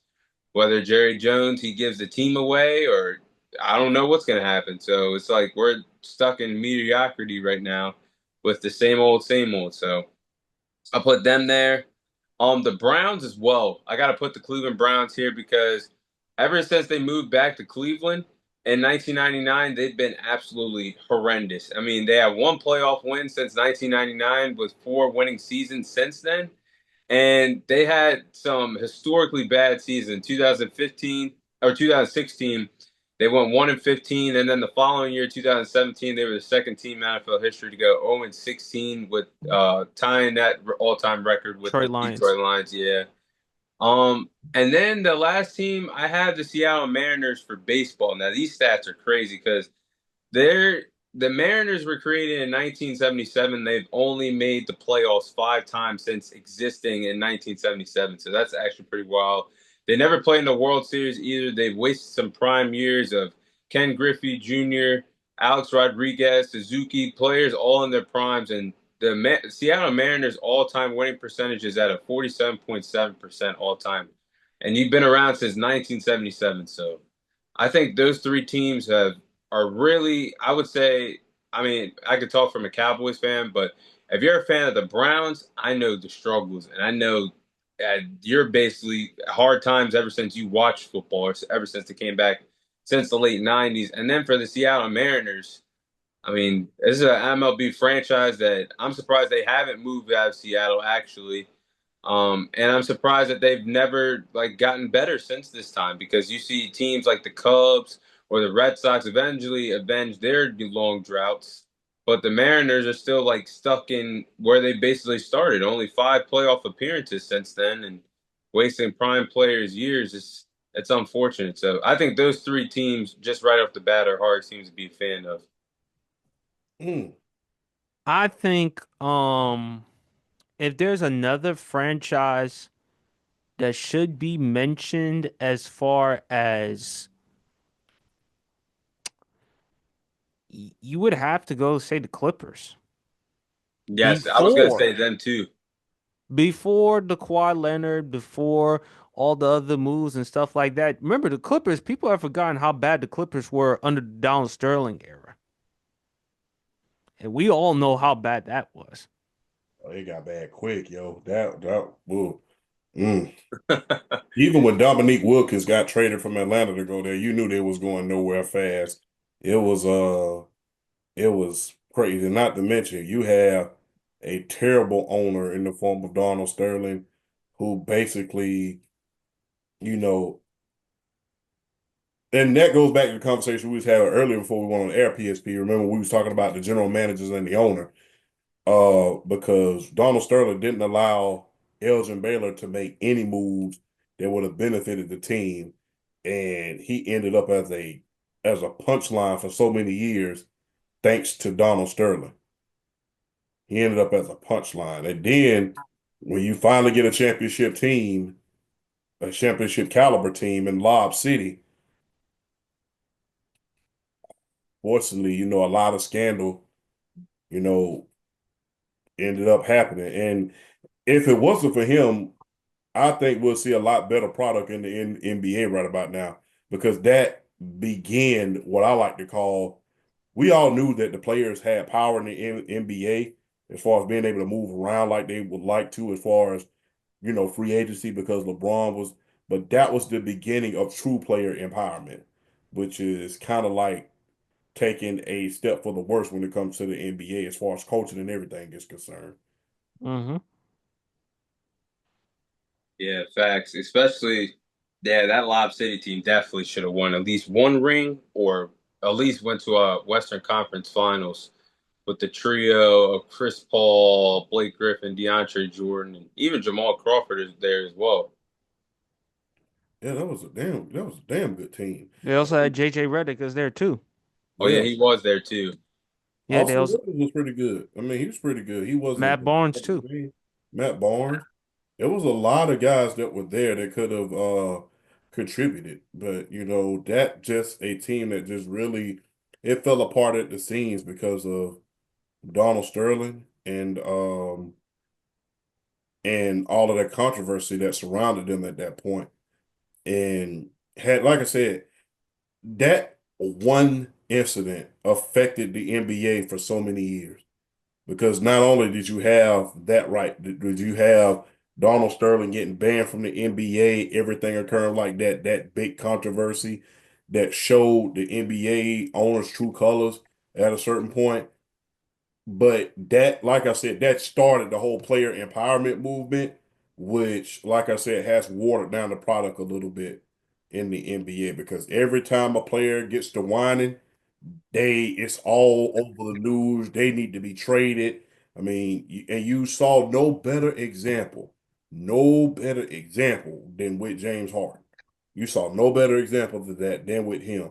To remember when he showed up when he showed up with my body on when he went to right before he got traded to Brooklyn. I think me and James Harden switched bodies for a couple of days because he showed up looking like me for a I couple of thought that days. was Rick Ross. Yeah, he went and had that all star special at Waffle House. Had about 2, 3 of them, because that's how horrible he was looking before he went to Brooklyn. I mean, either that or he had one of the suits on or something. But he was looking terrible. But there was no further evidence than player empowerment than James Harden because the franchise had gave him everything he wanted. And when he first got there, people thought that when he first got there, he already had Patrick Beverly and Jeremy Lin there. Then they brought in Dwight Howard. Then they got in Quit Capella. Then they brought in Chris Paul, Russell Westbrook. Then he wanted out. And yeah, that was the beginning of player empowerment that we know today in the NBA that has basically kind of watered down the product because it's just like, although the players are as good as we've ever seen them, you don't really see the stability in the coaching and in the organizations as you would. As we saw yesterday, you're seeing championship coaches get fired after 2 years. Facts. 100% true. It's crazy. And it's hard. Yeah, it's hard to keep a job and hard to be a sports fans of certain particular teams right now in sports. So that was actually some good stuff that all three of us had for that segment. So I definitely gonna edit that one, chop that one up. That was a good one. So we'll pivot here to the world of wrestling. With WrestleMania around the corner, we'll be sharing our favorite WrestleMania moments of all time. So, what WrestleMania moments scream out to you guys as your favorite moments of all time? For me,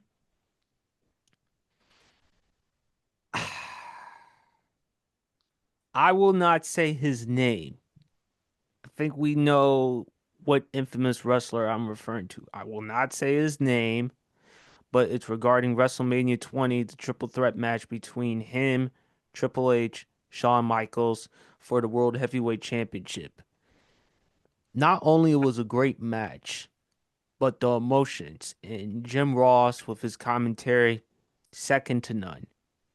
And then after the match, while he's crying in joy, celebrating, guess who was also there in that ring?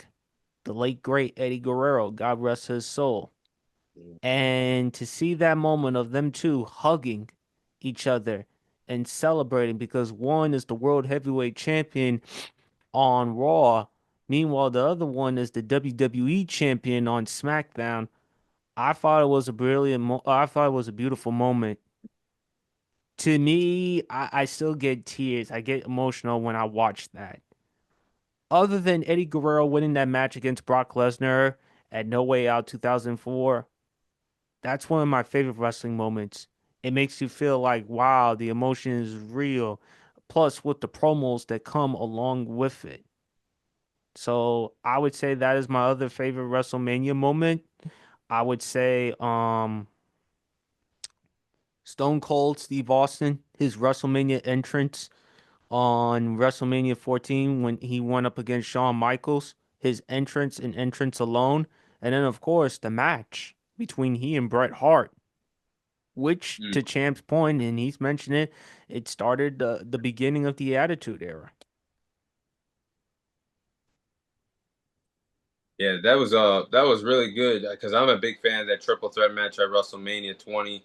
And I think with that particular wrestler that you did not mention, Eddie Guerrero, if the circumstances didn't happen with him of basically everything that happened, I think that'd probably be the number one for a lot of people of an all-time moment because both of them are some all-time greats in the ring, and both of them just you never thought that they would be world champions. In my opinion, maybe not in a company like the WWE. We know they were once upon a time in WCW and elsewhere, but to have them both on top of the mountain, how stacked the rosters were back then, to have them as world champions, that's a special moment. So, unfortunately, due to that incident that happened a few years prior, that's probably why that moment's not talked about even more. But I agree with you right there, PSP. That moment for a wrestling fan is truly one of the best moments of all time.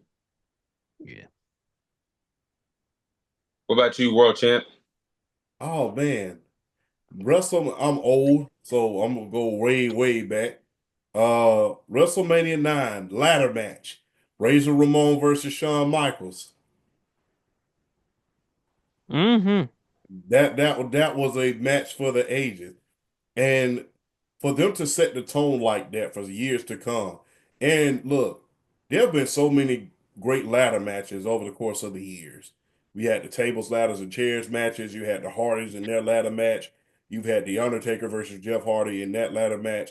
You've had so many great ladder matches over the years, but people will still say that ladder match with Razor Ramon versus Shawn Michaels was the greatest ladder match of all time. So, and especially the way that Razor Ramon entered the arena.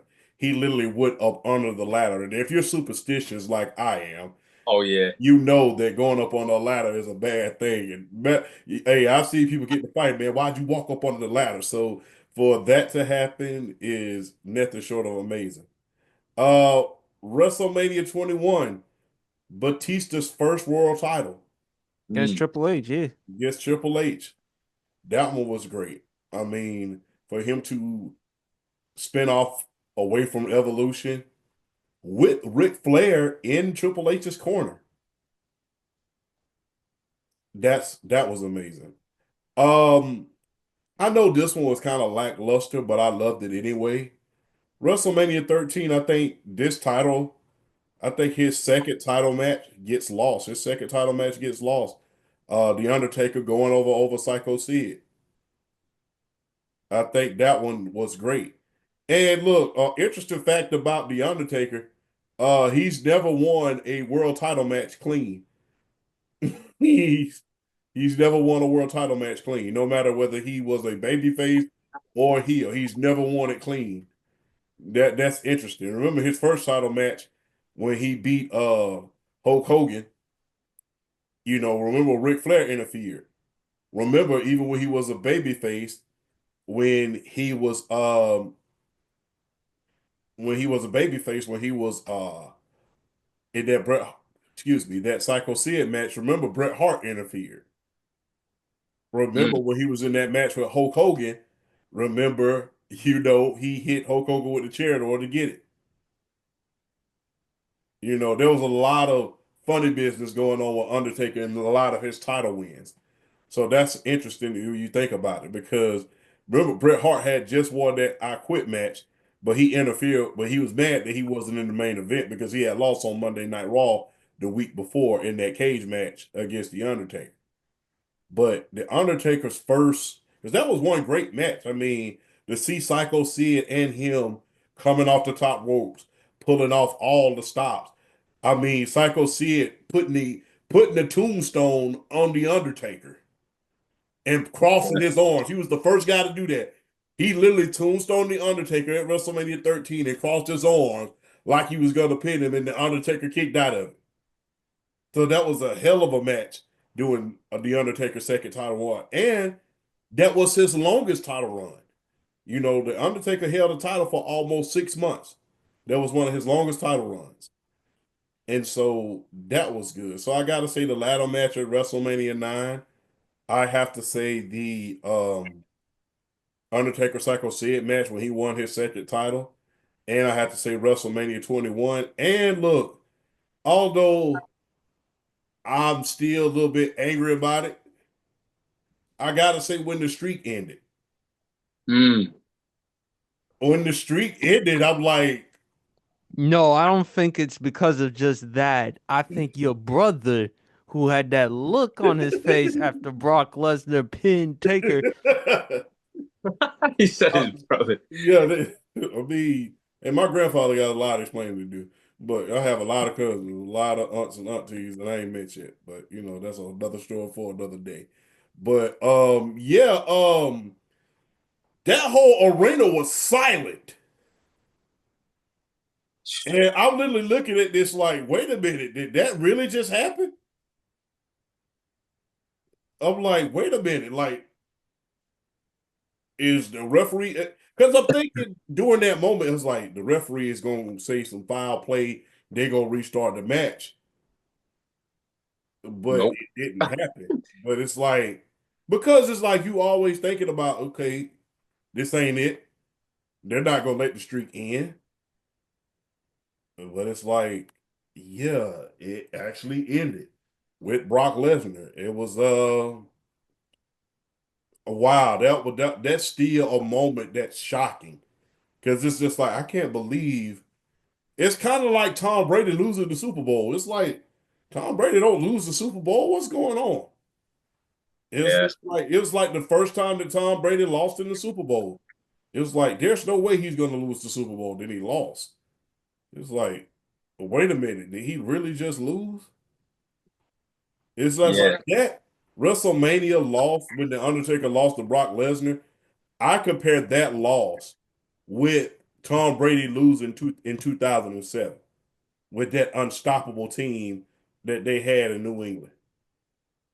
It was like you just couldn't believe it. It's just like it was just it was just so surreal. You didn't think that that one thing could happen, and then now because you always know that you always knew that Taker was going to put on the best matches at WrestleMania. It was going to look good. They're going to almost beat him. And if Shawn Michaels and Triple H couldn't end the streak, then no one could. But then it happened, and then it's like your childhood is never the same anymore because the Undertaker's no longer invincible at WrestleMania. But that was a great moment though, man, because the streak finally ended. But I still wish they would have kept it going. Yeah, world champ. Before I go, there were some there's a lot of things that went into that match. First off, the finish wasn't even supposed to, Undertaker was actually supposed to go over that night.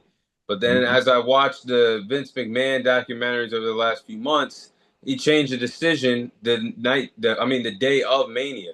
So right off the bat, that was crazy to hear about. And then I saw that the Undertaker suffered a concussion during the match, which is something that he said on record that he doesn't even remember that night. Basically, had to go to the hospital after the match. But like you said, the streak ending was probably one of the most wildest things in the company's history because, like you said, if countless wrestlers, all-time greats like Shawn Michaels, Triple H, have failed on several occasions, Brock Lesnar being the guy that he didn't even need to break the streak. If anybody was going to break it, should have went to up and coming rising star.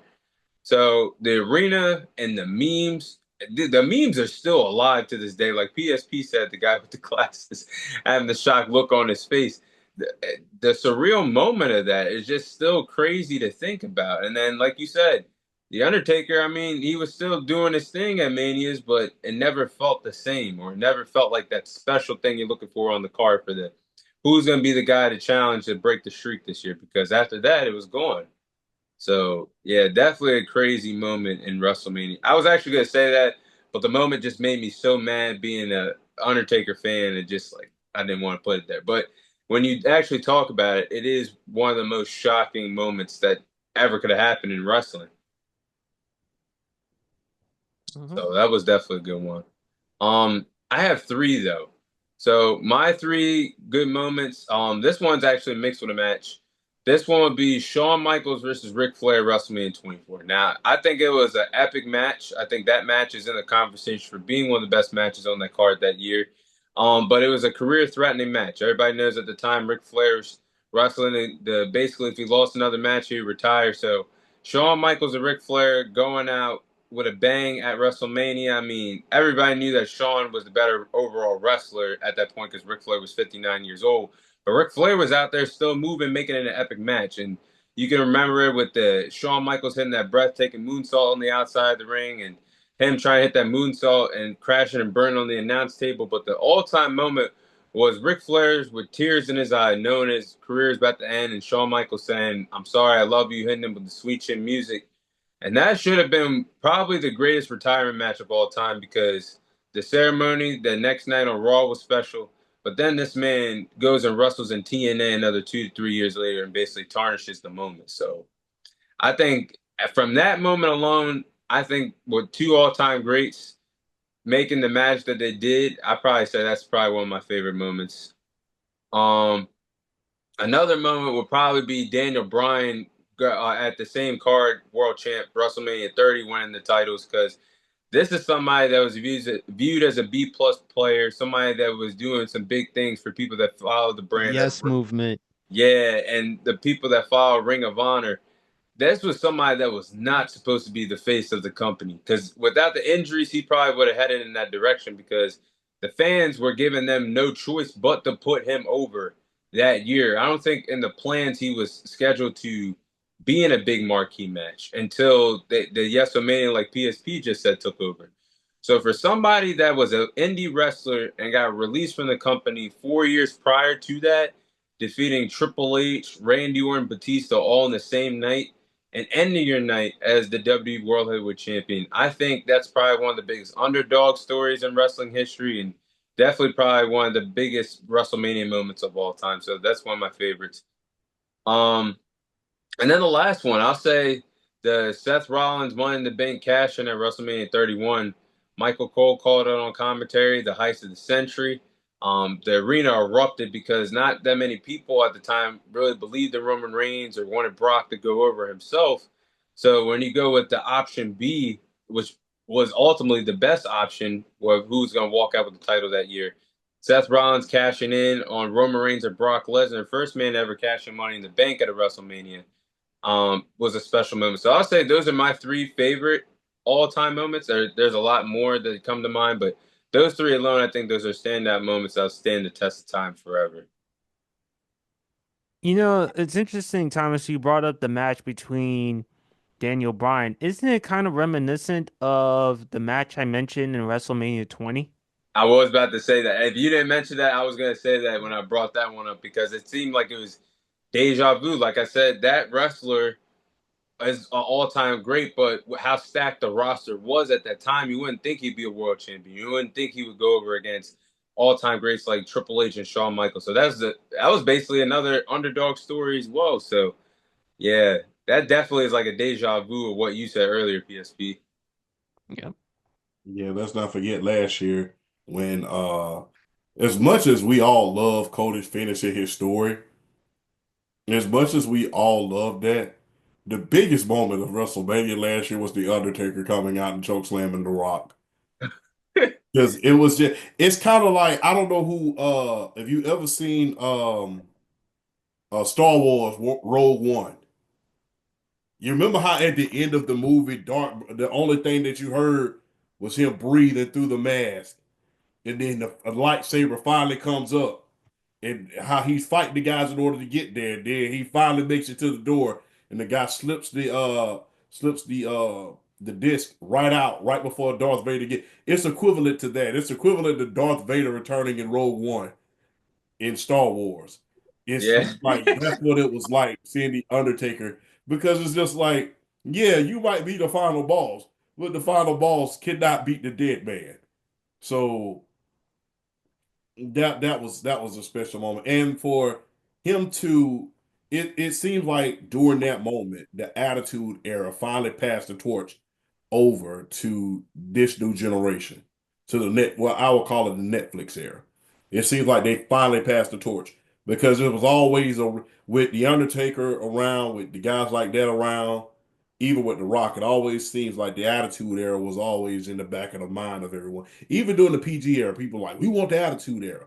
Now it's just like the final remnants, the final torch has finally been passed from the Attitude Era to yeah. this. You know, champ, since you brought up the Undertaker, if you think that what Taker did last year, there's a possibility that there's a certain individual could actually pull it off in WrestleMania 41 who lives in Nevada. Yeah, Stone Cold. That would be great because you know The Rock is going to have something to do with this match. But that would be great for Stone Cold to come out of retirement once again in order to give the Stone Cold Stunner to either John Cena and The Rock, I will say, in order But to kind of put Cody over. But I don't think that Cody's going to win this match. well, you never know, champ, because again, Cody and and Steve, and plus, not to mention, remember remember this was in WWE. I think it was in Iraq at the time to Christmas. Remember when Steve stunned John Cena? Mm-hmm.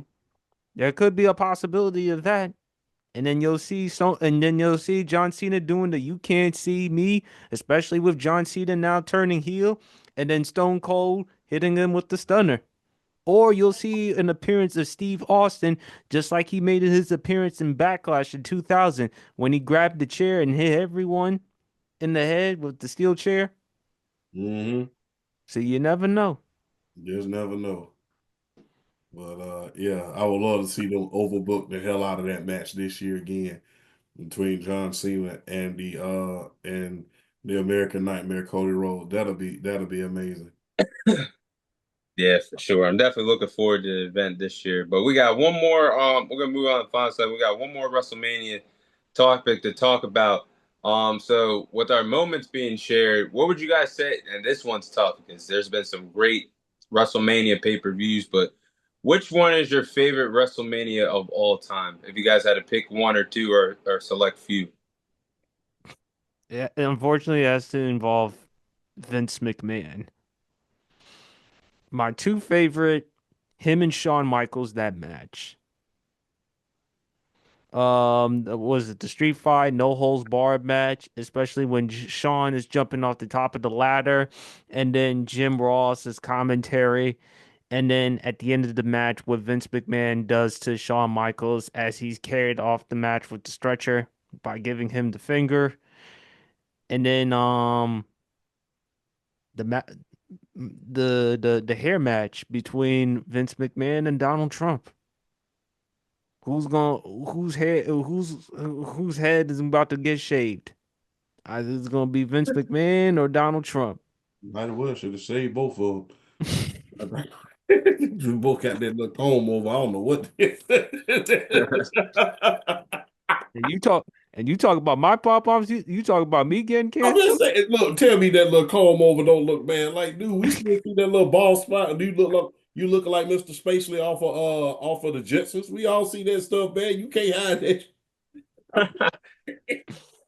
Tell me he don't look like Mr. Spacely by the head with that little comb over still, man. Cut that stuff off and just go bald, bro. They've been holding on to that for a minute. Ooh.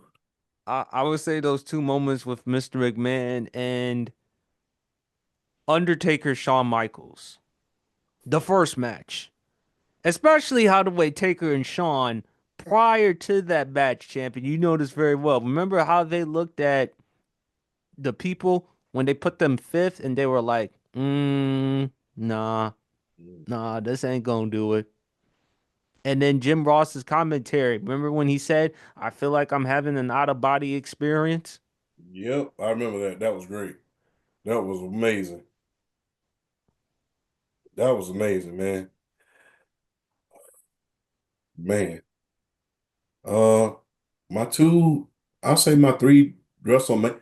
Well, I'll throw a fourth one in there I'll make it quick. My first WrestleMania was WrestleMania 6. Was Hogan and Warrior.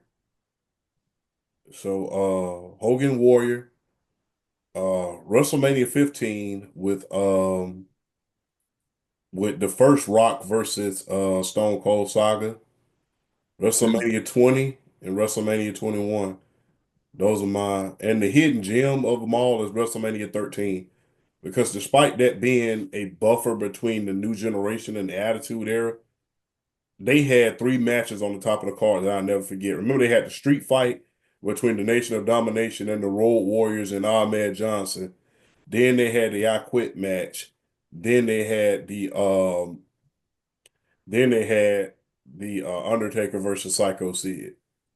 Not to mention they had that Tornado Tag Team match with the Dynamite Kids, the Owen and the British Bulldog, along with a lot of other guys. So I think that WrestleMania 13 is definitely underrated, and I think that that should get a little bit more credit. We saw the Undertaker win his second world title on that main one. So I mean to see that street fight with the Nation versus Ahmed Johnson, which everybody was all over the place, which that was amazing. So I got to say those four WrestleManias, I would say those were great. Dang, y'all know some ball, man. Y'all know some wrestling. Those are some good ones y'all just had. I'm not even gonna lie. PSP, I actually forgot all about that Shawn Michaels and Vince McMahon match. I'm gonna have to go back and watch that one. I remember I think I've only seen the match actually once, but for Shawn Michaels, that's why I keep telling people this man can have a good match with a broom and a dustpan.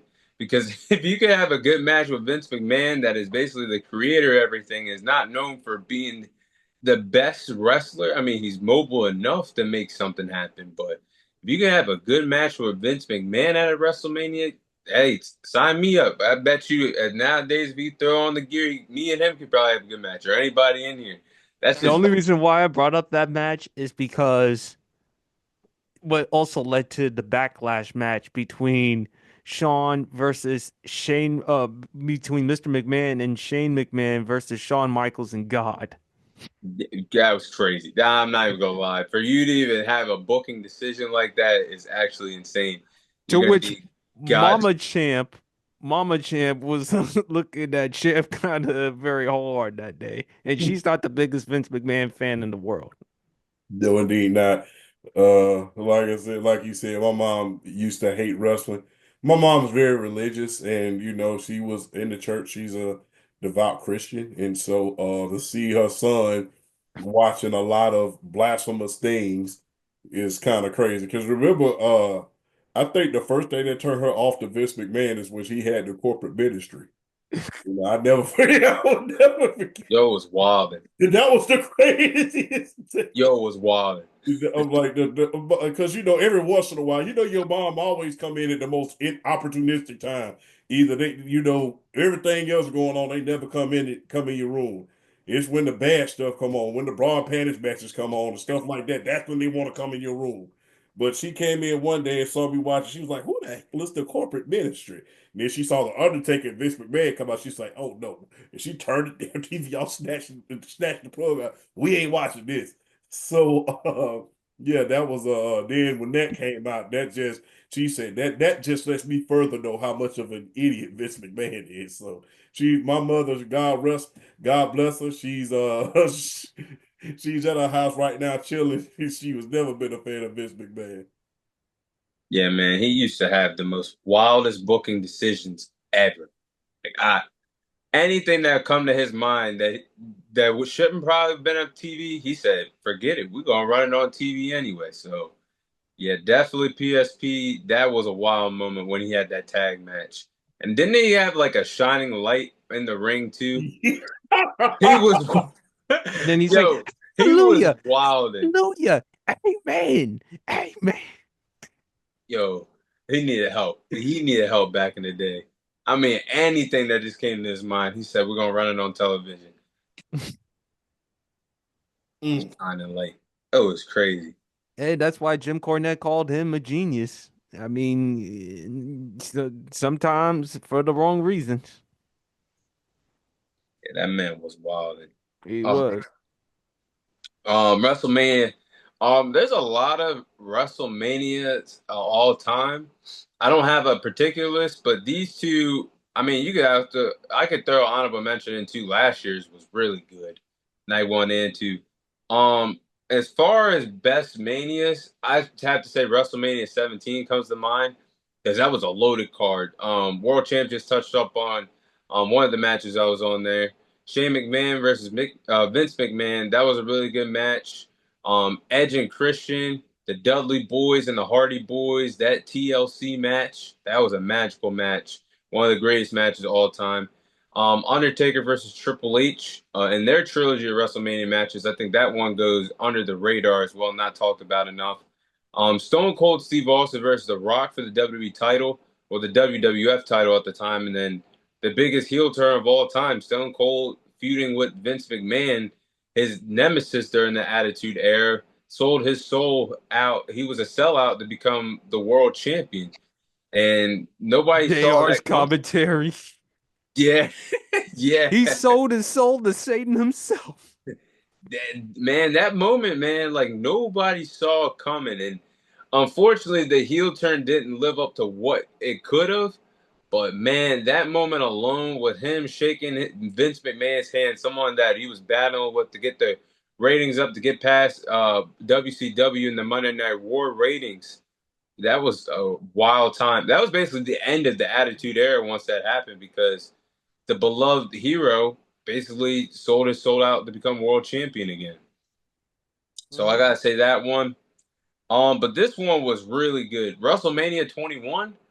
I mean, that was a really good Mania as well, where they went to Hollywood that year.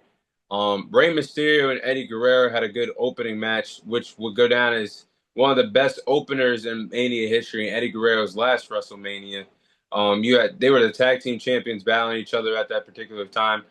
You also had the first ever Money in the Bank ladder match with some legends of Edge, Kane, Chris Jericho, Shelton Benjamin, another wrestler that we won't mention. The Undertaker versus Randy Orton. Orton trying to break the streak. Kurt Angle versus Shawn Michaels, one of the best Mania matches of all time, was on there. And then, like World Champ said, Batista won his first world title going over against Triple H. And John Cena as well that night won his first WWE title going over against JBL as well. So that Mania was, with the moments, the matches, that's an all-time great one. So I'm a big fan of what they did at WrestleMania 21 that year. That was basically a changing of the guard because Cena basically took the ball and never looked back with it. Batista the same way as well. That basically elevated him to be where he is today, a Hollywood movie star. So I think that WrestleMania was very important for the history books as well. Hmm. Definitely. Yeah, so it's always like you never know what you could get at the events, but they've always turned majority of the time they've always turned out good. But yeah, wrestling is just better when you have a good WrestleMania to look back at and think about and reminisce like the matches and the storylines and everything that happened during the show. Absolutely. Yes, indeed. Yeah, guys. So we're gonna go ahead and wrap up today's episode. Thanks again, PSP and World Champ, for joining tonight. Where before we sign off, where can we find you guys on your guys' social media platforms and podcasts as well? Sports PSP podcast, new episode that'll be tomorrow night, 9 p.m. Eastern Standard Time on YouTube.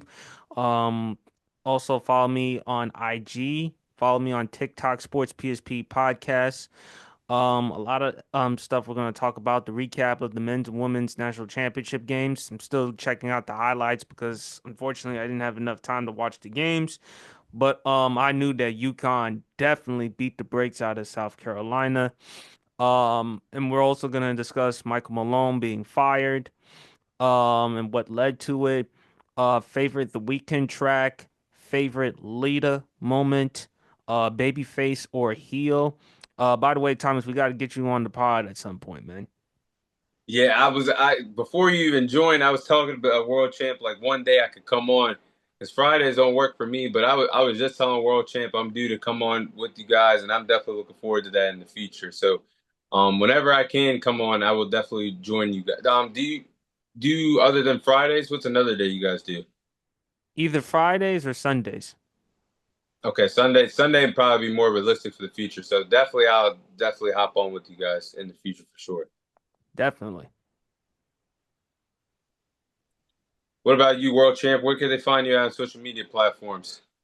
Hey, you can find me tomorrow night with my brother right down below me on the Sports PSP podcast, man. And you will find me right on there with him every single week, man. Like I said, man, I owe a lot to PSP. PSP put me on my first podcast, man, taught me a lot of things about how to run my own, how to do graphics, you name it. There would be no undisputed champ as I am right now without PSP. So you will always find me on the PSP podcast. On TikTok. We're now at 21,000 subscribers on TikTok. Um, doing great there. Um, undisputed world champ, and on Instagram, World Champ 2.0. And shout out to my co-host of my podcast, the Undisputed GOAT podcast with Flash and BRF Sports. We are on every single Saturday. We have a heck of a show lined up for you this coming Saturday as we do our recap in sports and lead up to WrestleMania. Flash and BRF, two of the best wrestling minds that I know. I always tell them every time I see them, shout out to them, that I watch wrestling. They digest it. So that's how smart those two young men are. So, Undisputed GOAT podcast. You'll catch me every Friday on Sports PSP's podcast with my brother PSP on TikTok. And look, you'll catch me all over social media on all over the place. I'm the mixtape artist of a podcast. I was Yeah, that's what's up. But we'll go ahead and sign off. Thank you guys both, Sports PSP and World Champ, for coming on. Once I get the content out, I'll go ahead and because I was taking notes as well tonight. I was editing things, and I'll tag you guys and invite you guys for collaborations as well on Instagram or whatnot, so to get the shine on your guys' podcast as well. But thank you guys for coming on. This is your host Thomas Tyree, the host of the PSP podcast, PSP and World Undisputed World Champ, signing off. I'll see you guys on next week's episode. Thank you guys for joining tonight as well. Thank you.